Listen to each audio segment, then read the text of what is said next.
Mister Zakir, প্রশ্নটা করেছে আমার এক অমুসলিম বন্ধু। সে আমাকে বলে যে মুসলমানদের মধ্যেই বিভ্রান্তি আছে। মুসলমানরা নিজেরাই এক অন্যকে প্রশ্ন করে যে আপনি কি ওয়াহাবি নাকি আপনি একজন সুন্নি। তার মতে মুসলমানদের বিভ্রান্তির মধ্যে রয়েছে। এখন এ ব্যাপারে আপনি কি বলবেন? এ ব্যাপারে আমরা মুসলমানরা কি বলতে পারি?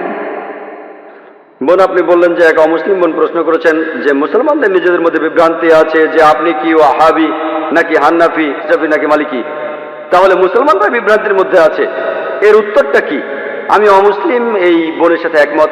দুর্ভাগ্যজনকভাবে মুসলমানরা এখন অনেক ভাগে বিভক্ত। তবে আমি যখন হিন্দুদের বেদ পড়তে বলছি তখন মুসলমানদেরও কোরআন পড়তে বলছি।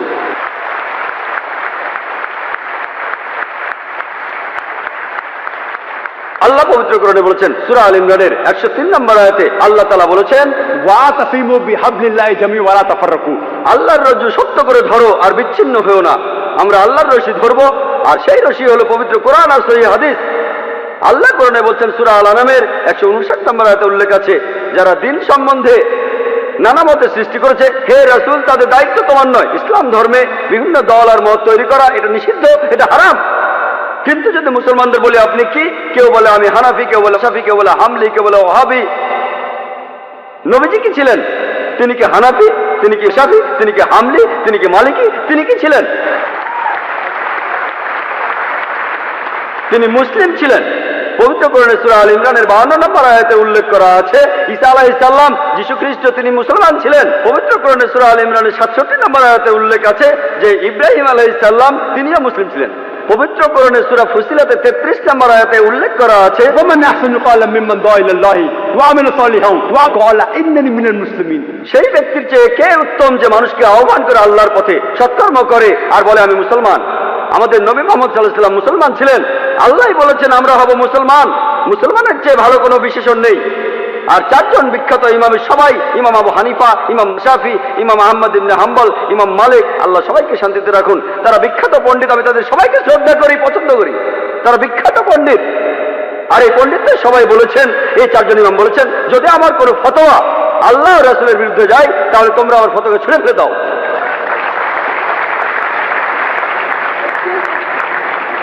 যদি ভালো করে দেখেন, এই যে ইমাম যারা ছিলেন তারা মুসলমানদের বিভক্ত করতে চাননি।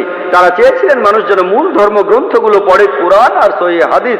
তাই আমাদের এখন যা করতে হবে, আমি জানি যে লোকজন বলে একটা হাদিসে আছে মুসলিমরা 73টি ভাগে বিভক্ত হবে। এটা আছে তিরমিজিতে, সহিহ হাদিস 171 নম্বর হাদিস। নবীজি বলেছেন ভবিষ্যতে 73টি ভাগ তৈরি হবে। ভাগ করা উচিত সেটা বলেননি। নবীজি জানতেন যে আল্লাহ এই কাজটাকে নিষিদ্ধ করেছেন। তাহলে যেটা করতে পারেন, আল্লাহ আর রাসূলকে মানেন আর নিজেদের আপনারা যে নামে ডাকতে পারেন সেটা হলো মুসলমান।